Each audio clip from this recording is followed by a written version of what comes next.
Friends, ఈరోజు బంగాళదుంప curry చేస్తున్నాను. స్టవ్ వెలిగించి బాండి పట్టి నూనె పోసుకుందాం.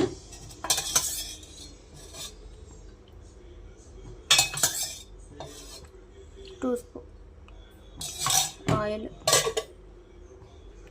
కట్ చేసుకున్న ఆనియన్స్ కూడా వేసుకుందాం ఆయిల్లో.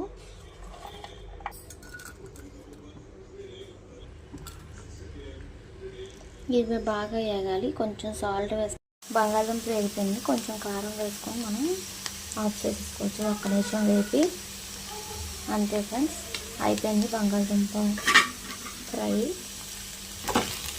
దీంట్లో కొంచెం కరివేపాకు తిన్నాను ఆఫ్ చేసుకుంటే టేస్టీ బంగాళదుంప ఫ్రై కూడా అయిపోయింది.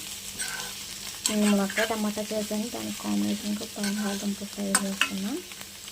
పిల్లలు బాగా ఇష్టపడతారు. మా అబ్బాయి అయితే సూపర్గా